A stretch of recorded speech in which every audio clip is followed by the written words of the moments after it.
What is up, Ham Radio? Kilo Echo 8, Papa Zulu November, the Ham Radio Adventure Guy. Thanks for stopping by. Your one stop for everything Adventure Radio.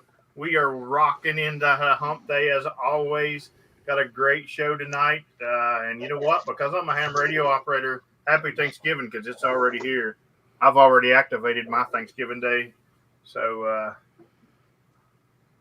speaking of Thanksgiving, I'm going to go ahead and start with these guys right here because I am thankful for each and every one of them, because if it wasn't for them setting up till 2:30 in the morning with me every night, making sure that I don't sleep whatsoever, I probably would kill myself being out there, pota, and even more. So, nah, for real. Thank you very much to each one of these guys. They're absolutely awesome. And then we're going to thank these guys as well. These tiers are still looking a little bit low, so we need to fill them up because I'm telling you right now, you need to be a part of what's going on before next Thursday. Don't get caught and wait till after next Thursday. That's all I'm going to say. And then the Adventure Club, the guys that keep me going every day of the week because they're the ones that give me the gas. This is where all the gas comes. Big shout out to Terry with a huge donation this week. I think he might stay on top. I think he's setting back money, prepared to buy, a motorhome or something in case Dan pulls something out of his butt, as always. But I'm gonna buy the Sea-Doo dealership. He I think he's just going to sign his pension check over when he retires. Yeah. He's like, hold my beer, Dan. I got you. All right. One more thing about the Patreons. If you ain't seen my 90 Blue Million messages this week, if you want in on the gift exchange for the Christmas party, you got to let me know by the end of this stream. Because after this stream, when Dan and Kyle head over to After Chat, me and Hayden's hanging back and we're doing the magical number drawing, and we're going to have that. And I'd like to at least get one more because it's uneven right now. And that means either I got to drop out or I got to buy two people Christmas or something. But one way or another, we're going to figure it out. What's up, Kyle? How are you? How is everyone? How is he? I'm doing great, man, because there's no tennis tonight, and Kyle can come on my stream. Yeah. Well, there was tennis tonight, but everyone dropped out. We but the Wednesday before Thanksgiving is always a light day at the tennis club. So I sent an email out on Monday and said, "Hey, actually, only 3 of us were scheduled to play." And out of like 7 guys, only 3 were available. And I sent an email out and said, "Hey, are we playing? We're going to play some Australian rules doubles?" And everyone goes, "Nope, I'm done." And they're like, "We're going to go drink beer." And I'm like, "Oh, okay. Well, that would have sounded a whole bunch better if you said, "Yeah, there was tennis today, but I decided not to go just to be on your stream." Oh, well, yeah, that would have sounded a lot better. But I'm not that quick on my feet there, Dan. Listen, Kyle just sips the Kool-Aid. He won't take big drinks because he's scared of what can happen. he just sips on the stuff. And this is a moment in history. It is Wednesday, and he does not have Chipotle. Yeah. I know. That's something right there. Yeah, I ate Chipotle last night. It's gonna snow. So, yeah, we were talking before stream. Chipotle every night will I don't think it does a body good. So you got to lay off the Chipotle sometimes. And if you head over to the After Chat after this, you can talk to Kyle about the interesting videos that he watched that makes him want to chill out on the Chipotle. Yeah, we had an interesting conversation pre-show here. Anyway, Hayden, you're in West Virginia. I can tell. I smell mountain air in the stream. Yeah. I knew it. Yep. And lagging internet. I'm struggling here. I think it was because you hunted me from West Virginia today. But hey, thank you very much for the super chat, Chris. And have 3 times. No, twice. Yeah. I'll tell you what. Last Sunday was cool too, because but then you guys didn't make it, or Mike didn't make it to the stream because I got to hunt the whole shenanigan crew and me. We all know I didn't hunt them, but they hunted me in one activation, so that was cool. Dan, what's Happy going on? Thanksgiving, guys. You know, We're getting there. I know Dan's ready for Thanksgiving because he ordered some peanut butter flavored turkey from me the other day. And No. It's Reese Cup stuffed turkey. is that what it was? Is that what it was? I don't know what you do with this stuff. It's weird because if you overcook the turkey and then hold it upside down, it kind of looks like Chipotle. So it's good though. It's good though. No, man, I've been just plugging away. Still doing a lot of work. So we got Thursday and Friday off. We didn't have the whole week off, unfortunately. Good deal. Good deal. I'm here. All right, let's talk to Kyle a little bit because I've been trying to get him on here for a while, and you know he's always hitting balls in the nets and stuff like that. So in more ways than one. And you know, and he wanted to get me and Dan on his stream tomorrow night, but Dan decided that he was not going to be done in the bathroom by that time of the evening. That's correct. That's correct. So we figured we better do this tonight. Yeah. I'll be crying either happily or not happily. And if you want the backstory of that, go to the after chat. We'll give you the link so you can watch the video first, and then come for discussion. Okay. Yeah. After chat. We're not dropping the link in the chat. Hey, thank you very much for the super chat, James. Appreciate it very much. Happy Thanksgiving. So let's start with CW, Kyle, because you know Kyle's been doing CW for quite a bit now, and he does a lot of Parks on the Air CW. So, Kyle, tell us a little bit why your mode of choice is pretty much CW. Well, you know, I've kind of gone into the deep end on CW here. I'm been neglecting my single sideband friends, and I don't mean to do that, but it's such a fun mode that I didn't think whenever I got my ham radio license, back in '95, you know, I wanted to learn CW, and I actually bought a Vibroplex key and just never learned. Whenever I got back into ham radio, I don't know, many years after that, you know, I put it down for a while. I was in my 20s and picked it back up, I don't know, probably my mid-30s. And, yeah, Mike, CW is killing ham radio. You know, I learned CW because I wanted to be a more rounded ham radio operator, right? I wanted to work contests. I wanted to, you know, possibly go on some de-expeditions. And you can learn digital, you know, and digital is one of those things. You got a computer, you're a little tech savvy. You could probably get the digital down quite, you know, easily. Single sideband, everyone talks, everyone understands, you know, English, and you know, well, I'd take that back. Maybe manganese or manganese or whatever, you know, whatever you speak. But it's. I wanted to be like more versed in ham radio, and I wanted, especially in my contest club, I wanted to get to a point where I could contest and do CW and be a part of that team along with all of the other teams that we have in our contest club. So it was more about, you know, being more well-rounded as an operator, but it has literally taken hold, and I've heard this before, and I totally get it now. Once you get the bug in your brain, it's very easy to say, oh, that's all I'm going to operate. It's a very cool, you know, it's fun. It's new. It's still awesome, right?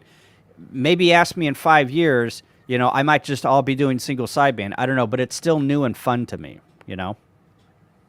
You know, I agree with you. You know, I don't know about going full-time CW because I am in love with my sideband pileups, but when I first did CW, it was more of well, I want to do it, just to say I done it for POTA, and I never, and I mean, even Bill Brown even told me, said you're going to become addicted, and I'm like, nah, ain't gonna happen, and here, it's almost December. I've did it every day for 11 months now, and of course I still do sideband too, but yeah. I mean, that's awesome that you have become this great CW operator, but you still pick up the mic and call CQ on the mic. That's awesome. I think that's great.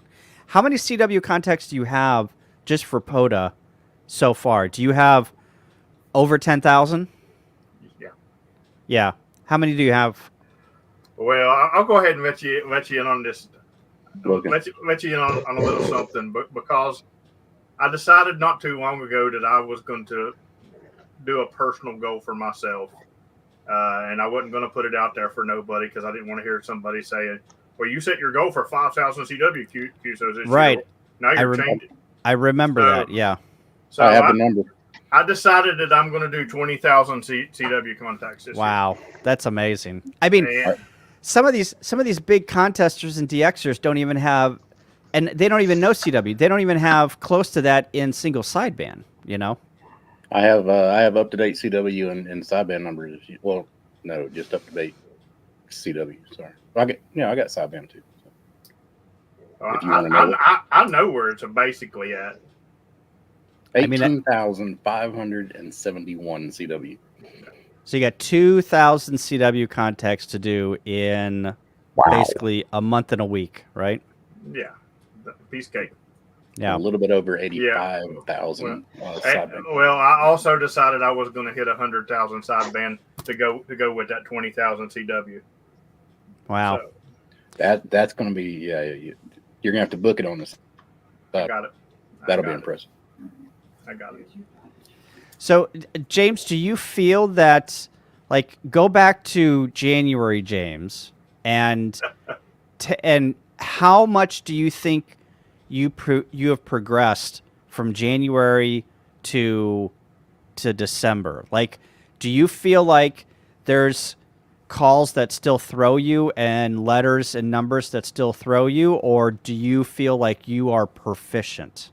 Well, here's the thing. If I was not a YouTuber, I would tell you, no, I still suck. I'm horrible. But because I film all the time, it's outrageous. If people know, not too long ago, a couple of weeks ago, I went to Florida, and on my way back, I stopped in South Carolina and did a CW activation in Chester State Park, and that's actually my video for tomorrow. So I was editing that video today, and I was like, man, I sucked 2 weeks ago. Yeah. Every video that I do, it's like that. It's like crazy. So and even though you have almost 20,000 queues just this year, I mean, we're not talking lifetime, right? We're talking just this year. That's this year. Yeah. That's. You still have bad days where, you'll hear a G. I'm just making something up. You'll hear a G and be like, "What the hell is that? That's not a letter," That's something that we try and preach on the new CW Operators Roundtable. Is it doesn't matter how good or how many queues you have underneath your belt, you still have bad days on copying. Same thing on single sideband. You could have a bad day where you're just not hearing all of the calls, that are coming in, and being able to pick out tone and pitch and all of those things that your brain does in the background that you don't think about whenever you're listening to English or Spanish or whatever your preferred language is. It's just not clicking, right? Right. Yeah, I definitely still have my bad days, and my weakness is still numbers. If you give me a call sign, yes, I can get the number every time. But then when you say park to park and you give me a number and I got to hear 4 numbers, sometimes I'll struggle with that. Yeah. You're still you're still probably in the protocol mode, right? Where you're still trying to expand your vocabulary, and if it strays, and I'm still in this mode too, James. If it strays a little bit from the protocol, I get a little weary. Yep, I am, and I've started coming out of it a little bit. I've got to where, because typically it's, you send Alpha Alpha Zero Zulu. I say Alpha Alpha Zero Zulu, 5 in, WV, and break, and then you come back, and I'll be like break 73. And I've got to where I've started, every now and then I'll throw in good morning or good afternoon or Yep. And you are throw in a thank you. Yep. I've actually told somebody he was a dupe on there, so I've started coming out of that a little bit, but I am still in that mode. Yeah. How are your states coming? Are your states just rocking right now? I mean, you're hearing the state, and you're like, oh, that's California. You're not even thinking about it. Like, oh, so that's a C and an A. Oh, that's California, right?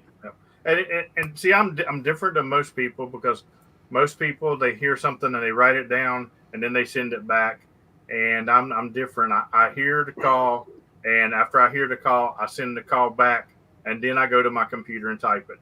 So when I'm typing their call in, I'm listening to see what state they're sending, just to see if it's matching up with what my computer says, and making sure that I did something right there. Yeah. Well, I mean, you have really good memory. I mean, that's what I noticed also whenever I was working with you at, I forgot what park we went to. But I noticed that you were doing that on Seagull Sideband. And I would make a horrible waiter, because, those people that come and take their order and don't write anything down. And the girls who, are the guys that take my order, and I'm like, there's no way in hell that they've got that order right. And sure enough, it comes back from the kitchen correct. I'd be like, I have that. I do not, like, if you tell me like a second thing on that order, that first thing is out the door. Same thing with call signs. If I hear a KE8 PZN, I've already forgotten that I heard a KE8. I'm already focused on the PZN. Right. So I just have a memory problem. I don't have a CW decoding problem. I just have a memory problem. And like, it's, your brain is a muscle, and I just have to exercise that muscle to get better at it. But I don't do that very often. So therefore I'm at this level, that just never goes up. Yeah. I think mine's more of an addiction problem. It could be. It's just like a drug addiction. I'm addicted to pota, because people think I joke about this, but I literally will be riding down the road, and all of a sudden a call sign pops into my head. And it don't just pop into my head, that call sign. It pops into my head, that call sign, from the voice that says that call sign. And then I will say their name and state in my head. And then all of a sudden, as soon as I say that, another call sign will roll. And sometimes I'll be going down the road, and like, I'll be 20 or 30 minutes down the road, and like, oh, I'm almost here. I gotta pay attention. Yeah. Well, that's interesting. You're hearing the voice. You're in the voices in your head, James. The voices in my head. You're hearing the voices. So you're doing two things whenever you're copying a CW call. Not only are you listening to the fist of that person sending, but you're also interpreting that call sign and hearing the voice that they would call you on single sideband in your head while you're decoding. I mean, that's very impressive. It's impressive or disturbing. One of the two. But I mean, you have so many people contact you throughout the week, and you have so many contacts that I'm very surprised that you're able to hear the voice in your head from all the people. And I know that you have a lot of regulars. I mean, you have a ton of regulars, and it was very apparent whenever I was working with you at a park, and there was call signs that you were pulling out that I didn't even hear, but you heard the tone and the pitch of their voice and knew that they were there, right? So repetitiveness is the key there. You hear these people every single day. I mean, I could probably pick out Toby. I could probably pick out Terry. I definitely could pick out Kapow. I mean, those guys, Dan, those guys I hear all the time, and I can pick them out from a pileup. And I'm assuming it's the same thing with you. With not, I have a vocabulary of maybe a dozen people. You have a vocabulary of 10 dozen. You know. I got people that'll come in my pile up sometimes, and they don't even say their calls or something. They'll just be like tater salad, and I'll call them by their call sign and make the QSO and keep going. Twice baked potato. You know, Canadian. It's just, I don't know. It's kind of crazy sometimes, but I take it back to my brain surgery and where I lost the hearing in my right ear. I think my left ear got this superpower of like it just amazing tone definition in that ear or something. I don't know. Yeah, I mean it's just like somebody who loses a leg or an arm, they gain super dexterity and muscle mass and in that other limb or their eye or whatever they have lost and they have two of that other body part. I'm getting too deep. Now compensates. All right, next topic. Next topic. All right, so you touched on it a little bit. You touched on contesting, and which is weird because you're kind of a big contester, but you're also a big pota guy, and that don't even go together. Like I would love to go. You said you'd like to see me come to Missouri and work contest one time with your station because I can run those pile-ups and stuff like that. But it's kind of weird because my biggest problem with the Bailey and Sprott challenge is not going out when I'm deathly ill from COVID or having heart attacks and needing to be in the hospital. My biggest problem is going out on contest weekend and dealing with contesters. Yeah. And it's just really weird. So I can see you just going in this room of contesters with all these other contesters, and they're sitting there talking trash about and they may not even do it, but they're just, I just picture them all talking trash about the pota people, and you're getting smaller and smaller. Yeah. Just make sure you wear your pota hat. So there's two problems. The first problem is the bands are not just for contests. The bands are not just for pota. The bands are not just for DXing. The bands are not for rag chewing. The bands are for everyone, right? And absolutely. And I agree that pota becomes tough whenever there is a big contest weekend going on, right? And that's where I very nicely say that's what the work bands are for. Go out, and if you don't have a skill on tuning an antenna for 12 or 17 or 60, go out and watch some YouTube videos and learn how to tune an antenna and get on those bands.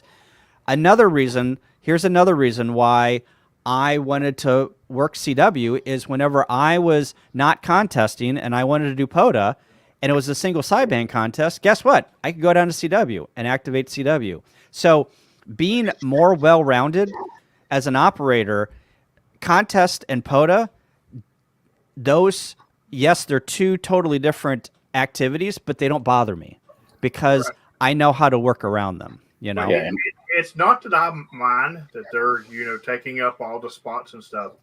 It's that my problem is when I spent an hour and a half and I find me a spot, and I try my best I try to be 3 away from everybody, but sometimes on a contest weekend, I'll look around and I'll find something 2 away from somebody, and that's cool. But the second I start calling CQ and they move 0.5 from me, it just goes all through me. Yeah. I know, even if they don't hear me, I know they hear my pile up. Yeah. Yeah. Well, and so people that are big pota activators, and have large pileups, they can overpower some of the smaller contest stations, right? If you're just at home, right, and I was contesting and you didn't hear me and I didn't hear you and you were calling CQ on my frequency and the band shifts, right? And now we're hearing each other and someone has to move, right? Someone has to give up their frequency. If I'm hearing, and this is what we do at the contest station, if I'm hearing dozens of people calling that station that was on my frequency that I didn't hear 30 minutes ago and now I hear, and I'm calling CQ over and over and no one's coming back to me, guess what? I'm moving, right? I'm the smaller fish.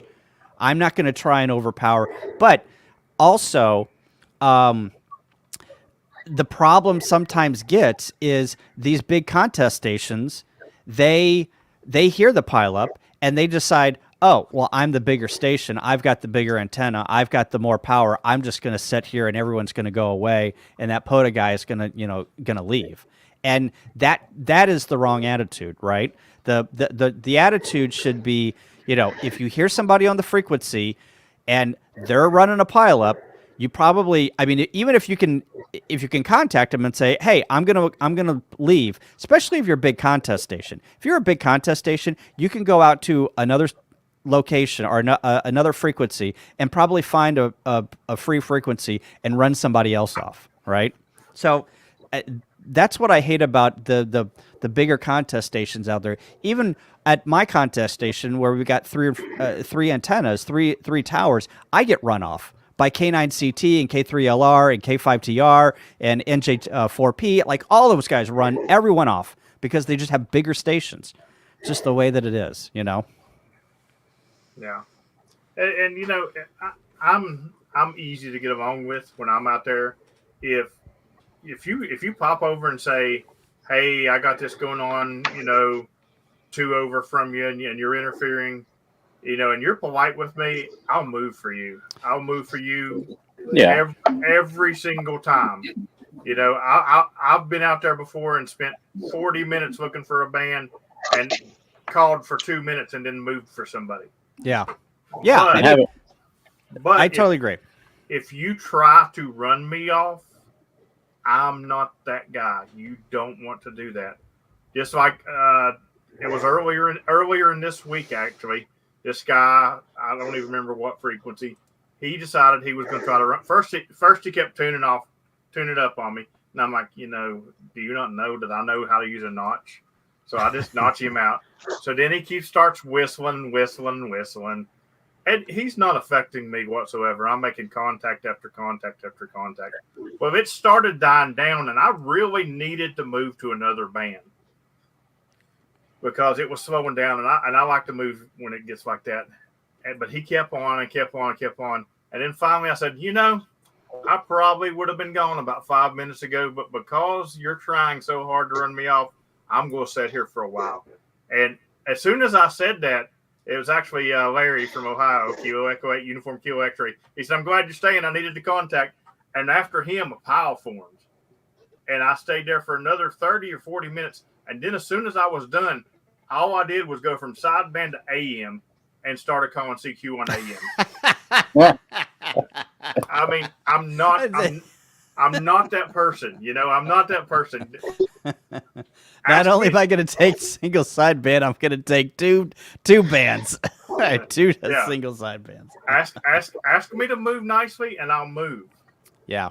Try to run me off. I'm just like them guys on 80 meters. I've got done with POTA before, and then immediately I've posted in the Discord right as I'm going QRT. And as soon as I say, all right, guys, I'm QRT, and I'll be CQ colonoscopy net, CQ colonoscopy, and I'll run a net, and we'll sit there and hold the frequency again.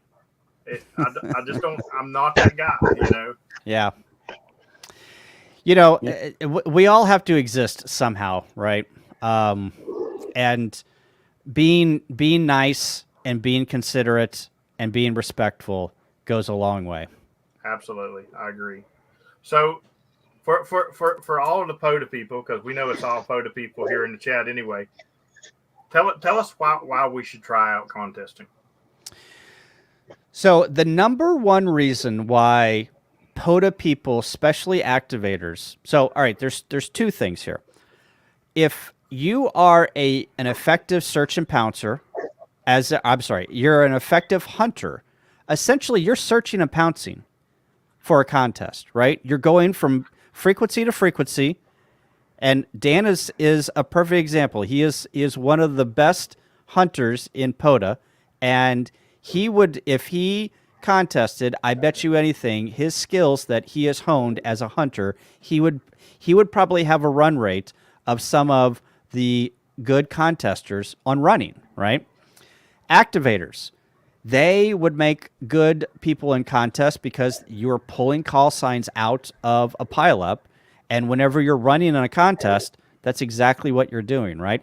So you might not agree with contesters, but if you want to hone your search and pounce skills, and you want to hone your pileup skills, you can do that. You can become the DX every single weekend during a contest. If you are afraid of, I would think that contesting the pileups would trump something, not your pileups, James, but an average person that goes out an average amount of times, if they found a clear frequency during a contest weekend and called CQ, you could literally, just like on CW, you might start out at 20 words a minute, and by the time you're an hour in, you're decoding call signs at 28, 30 words a minute. Same thing with pileups, right? You hear the pileup, it gets a little bit crazy, and then by the time you're 30 or 45 minutes into it, calls are just coming, and you're picking stuff out, and you're honing those skills. So contesters make good POTA activators. Contesters make good hunters, and you can hone your skills. And if you started in POTA and you have honed your skills on and cut your teeth on running and activating, you'd probably make a good contester because you have built those skills. In one of those camps, you have built those skills for the other camp, right? So, I know contesters get a bad rap, but it is a fun part of the hobby that I enjoy, and I like to POTA too. I like to become the DX, but I also like the thrill of contesting, of trying to beat my friends, the other person on the scoreboard, whatever the case may be. I like the thrill of trying to make as many contacts in a small amount of time as possible. Yeah, that, and I think we got to remember too that during a contest weekend, it's good to have another mode in your repertoire, be it digital, CW, whatever, so you can still get your activation in, you can still get your hunts in. If it's a sideband contest weekend, run CW. Yep. It's a CW contest weekend, and you don't want to get on the WARC bands, run a phone. And guys, there's not a contest every weekend, not one every day. Weekend POTA every day. They get it, a couple weekends a year. There's a big one. Yeah, like 3 or 4 big contests a year that take up a weekend. The rest of the time is quote unquote ours. So just move along, POTA on, have fun. Yeah. My problem is not the contest itself. I would like to do some contesting. I really would. Because, I don't know why, make as many contacts as you can in a short period of time. Right. I don't know why I would like that, but well, and also so we always think of contesters as sitting in their basement, literally for 24 hours at a time, trying to make as many contacts. And contesting for me is very boring to me, right? I like sitting down here and contesting. I can only do it for a couple of hours, and then I have to go take a break for a couple of hours, and I come back. The real fun is if you can get in with a contesting group and you become part of a multi-op, and it becomes a team participation. And whenever you're not on the radio, you're talking about ham radio, you're having fun, you're doing other things, and you're with like-minded people, and you're just having fun during the weekend. And that's what I love. I love multi-ops. Sweepstakes was this weekend, and there was 6 of us down at the contest station. and we were multi too, so there were 2 people on the radio, but it was great. I love multi-person contests because not only does it take the stress off you, but you can only sit in the seat for a couple of hours, and then it's somebody else's turn. You can take a break, and it's the whole camaraderie thing, Wait, so you don't sit in front of the search and pounce station for 48 hours straight just to win some awards? You know what? If I did, I would probably, there would be no screen. I would probably bang my head against it so hard that it would it would break. I did that wrong. My ADD kicks in, and Terry's like me. I'm a small fish in a big pond with contesters. You guys think that I'm a big contester. I am, but there are people that were literally set in a chair for 48 hours straight, right? They are big. I am a small fish in a big pond in contesting. And the amount of trials and tribulations that some of these contesters go through is insane. I'm just not one of those, The fact that Brian hunts pota from the basement does not surprise me at all, Brian. That makes me understand why you call truffle butter when you're hunting me. Oh. All right, so we're going to move on, and again, my problem. Oh Lord, yeah, that don't surprise me either. I understand why all these Canadians hunt from the basement, because above the ground is where the horse runs around pooping, and it probably smells like crap up there because that's how they get all their parks. So,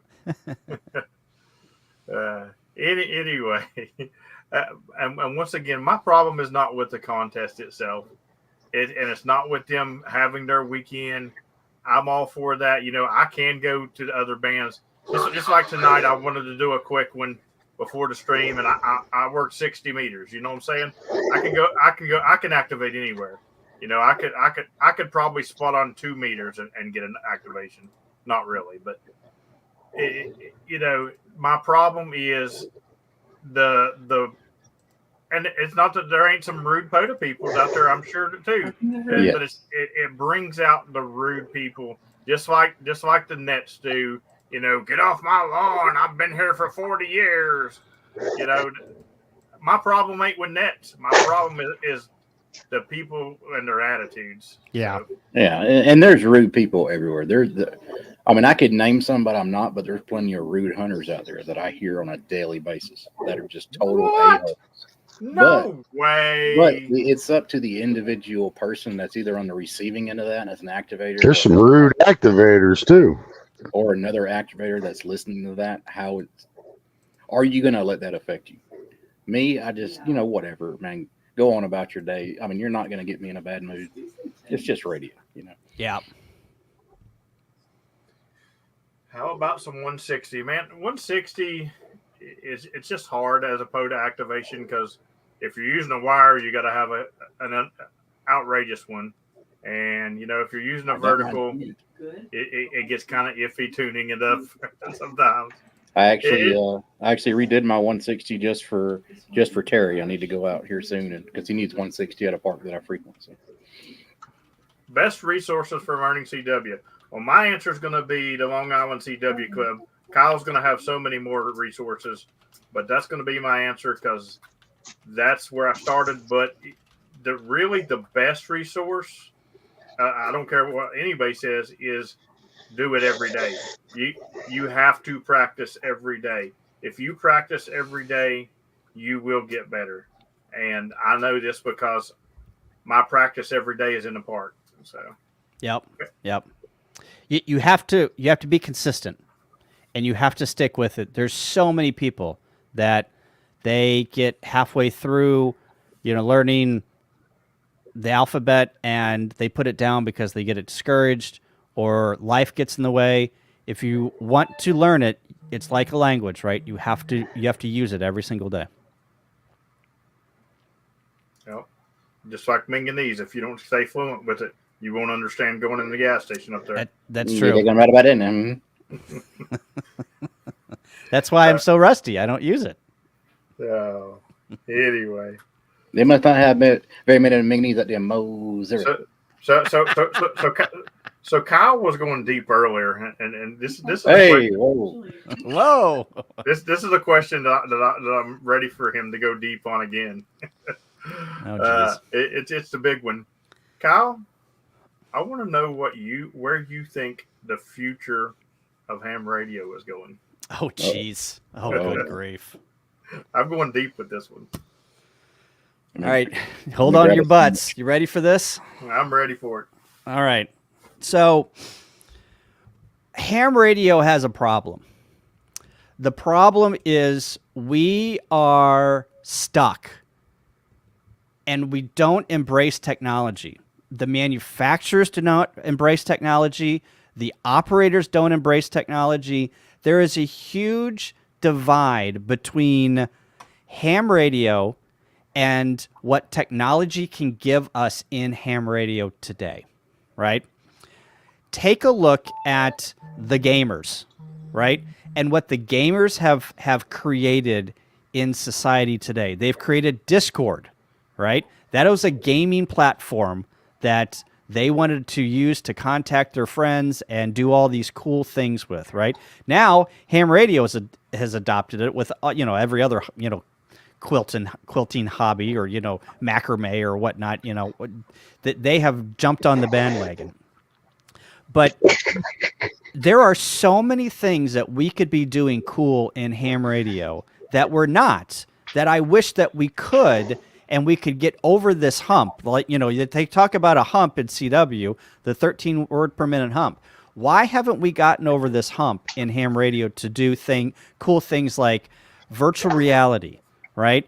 Just think if you could put on some goggles and you're in cyberspace, your heads-up display is your radio, is the band map, and you're looking out, to the east, right? And you're seeing Europe, and you're seeing all the spots that are being spotted in Europe, right? And you can actually visualize your signal being shot over to Europe, or you can look at your antenna and you could see the SWR on your antenna.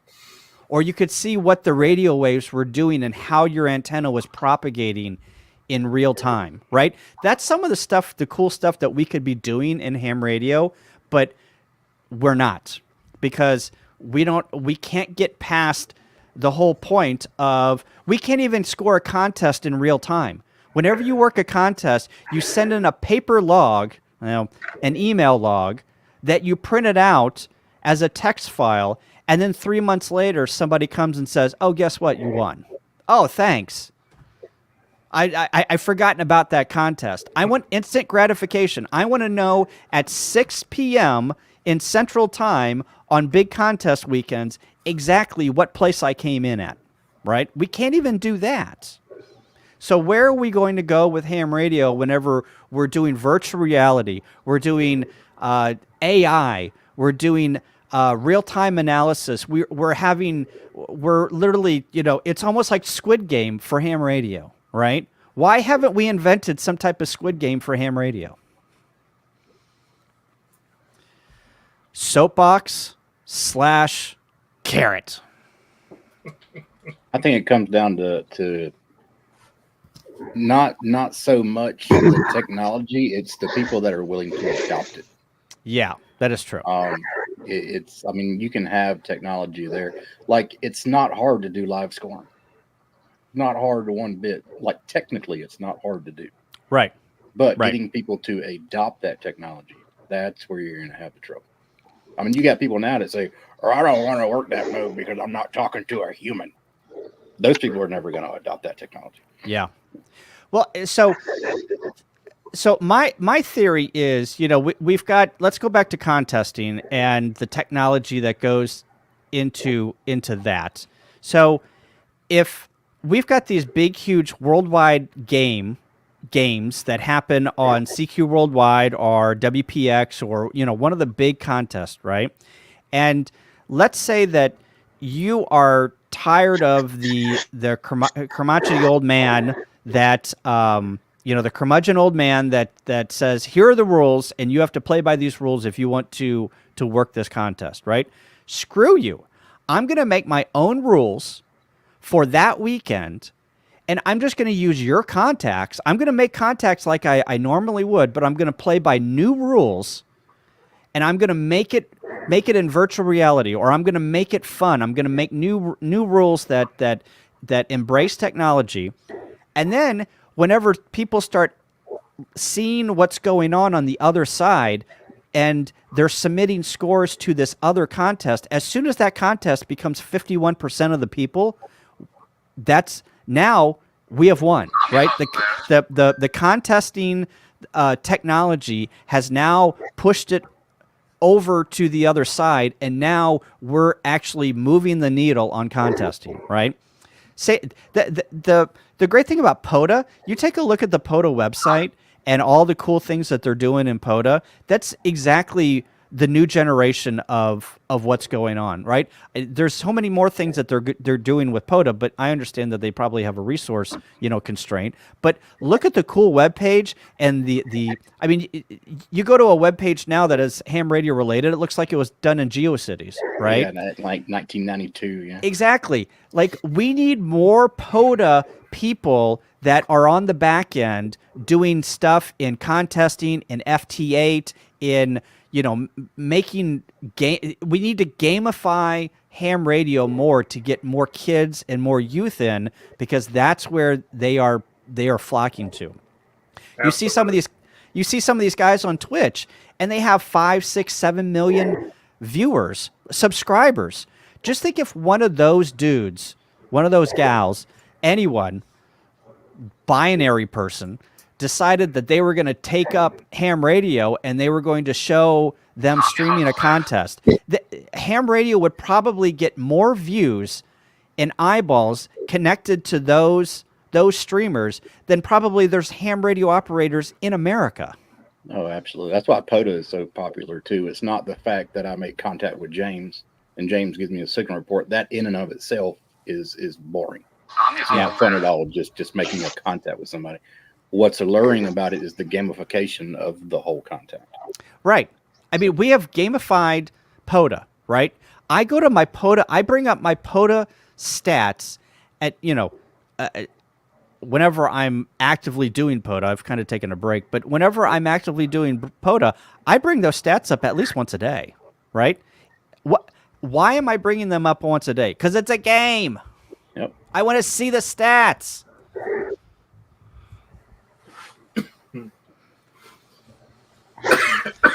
So, we always talk about getting youth into ham radio and where the future is. I think that we spend too much time talking about, we need to get youth involved. How are we going to get the youth involved? I think people will come to ham radio whenever we embrace technology and we make it cool for people to get on the radio and make contacts and say, oh, you don't need this to make a contact to Europe? Oh, that's cool. We need to stop talking about how we're going to get youth involved and start putting our time and effort into making it cool. Absolutely.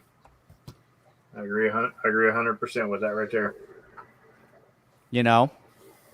So it is, this is, I hate to say this, but it is always going to be a older generation hobby. Are the ODAs, the POTAs, the sodas, the LODAs, the beaches on the air, all the ODAs, are those the only things that gamify the system right now that you know of? Yeah, I think so. I mean, that other than contesting, but yeah. Yeah, right. I mean, I think that there are like, if you want to call, like Workdoll Long Island CW Club members, a game. I think that there's versions of it. I don't know of any other program that gamifies things as in contesting and POTA, yeah. So there you go. And actually, speaking of POTA, I did want to say something that I noticed I think I noticed it last night, and I wanted to give them a big shout out. I don't even know when they fixed this issue, but it had been an issue for a long time. Say you got an award, say you got a kilo award, and your first kilo was March 3rd of 2021. So every kilo award that you've got ever since then, on the date, it would say March the 3rd of 2021.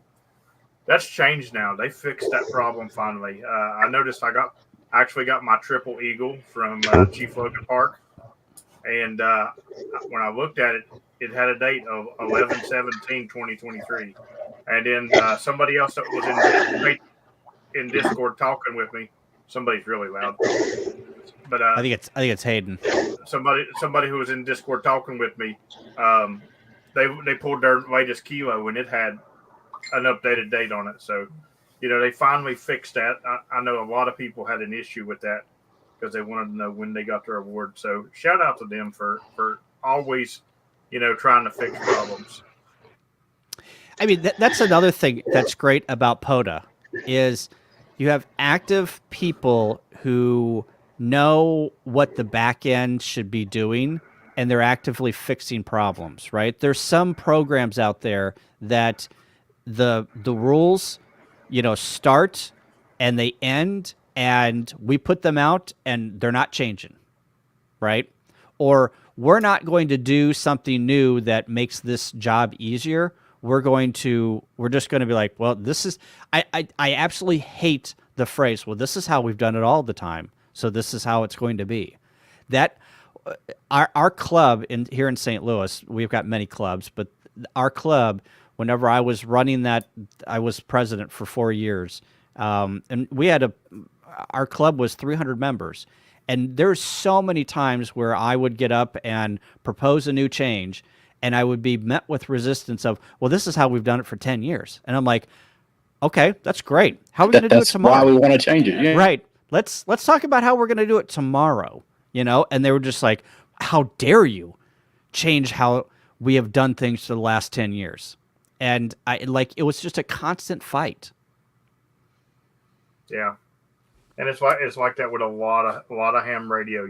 They think it's just got to be the way it's always been. You just get on the ham radio and you talk about how your day went and what you drank for breakfast and ate for breakfast, and that's all ham radio is. And no, it's far from that. Yeah. Well, 20 meters is what you ate for breakfast. 80 meters is what you drank for breakfast. 6 hours after breakfast. Yeah. But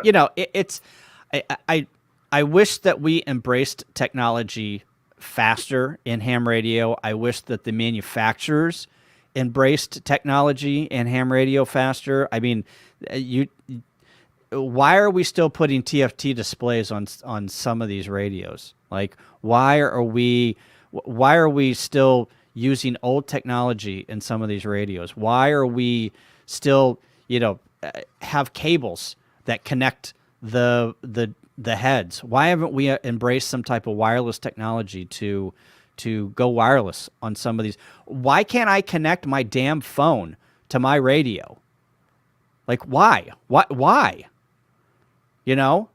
Why? I bought an Iceco fridge, and I can tell the temperature of my Iceco fridge that's sitting in the back of my car, but I cannot tell you what frequency my radio is on from my phone because I have to have a wire connected to it. Yeah, I mean, they got washers and dryers that are connected to the internet. You can tell everything. You can be at the grocery store. And that daggone refrigerator let me know when I'm low on milk.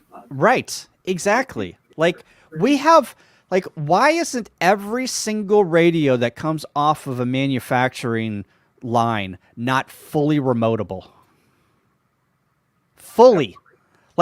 Oh, now I have to. Why isn't every amplifier not have an Ethernet cable on the back of it or have a wireless card in it? Why? No. Yeah. You answer those questions, and we'll be doing a lot better. I don't understand. Like, why? I don't know. Alrighty. I digress. Well, we are coming up on the top of the hour, and we are going to start wrapping it up. Before I ask Kyle what he's got coming up and stuff, I did want to mention one more time, we are going over to the after chat. If you want to come into after chat and you're not a Patreon, you can head over there and try Patreon out for 7 days for free, and just message me or Dan, and we'll get you the rights in Discord. Also, if you are a Patreon already and you are not signed up for the gift exchange, you need to message me by the end of this stream if you want in, because I got to do the drawing and let people know who they're giving gifts to and stuff. All right, Kyle, what you got coming up?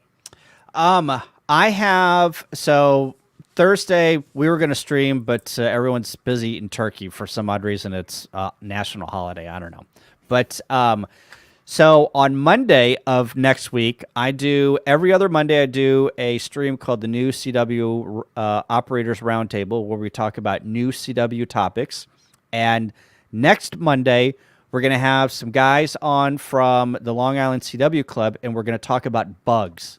That's all we're going to talk about is the different types of bugs, why you want a bug, why you don't want a bug, and we're just going to bug out about bugs. Are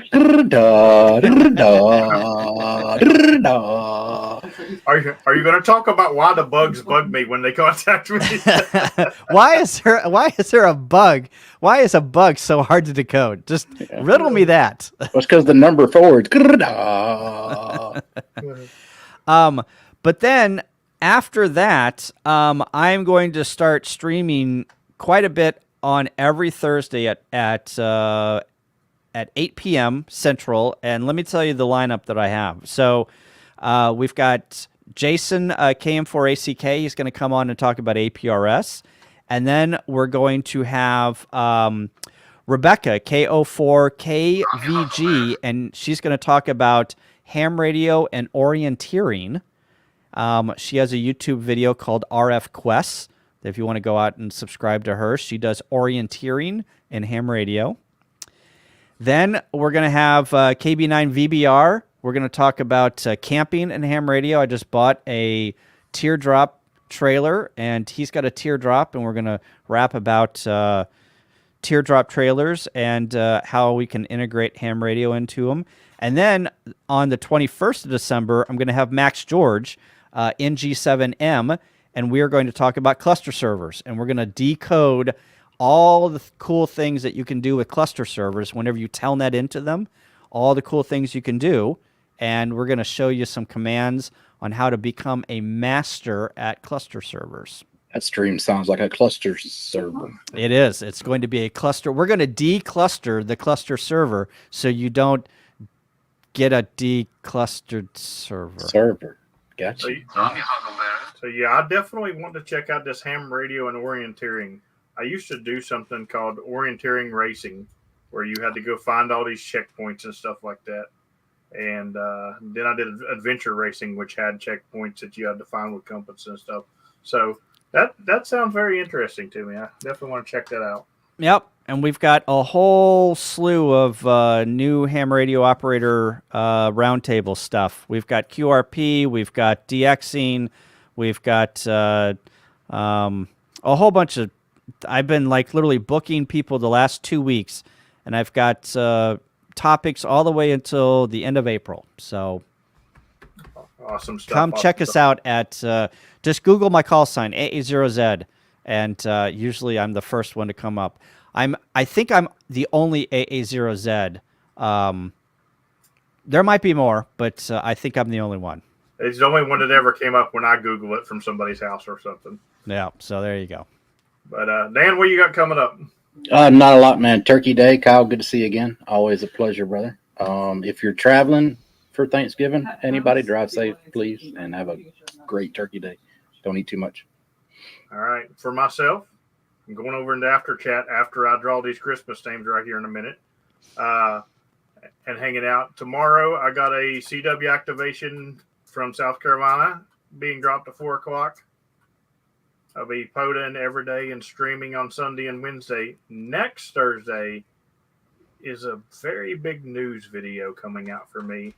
and a lot of changes is coming after that video. So, like I said, you want to get in good with things before next Thursday, because the world as you know it is different after then. So, other than that, I'm heading to after chat. Thank you guys very much, Kyle. Always a pleasure. And thanks for the super chat, guys. We'll catch y'all later. 73. 73, guys. Later. Resource 5.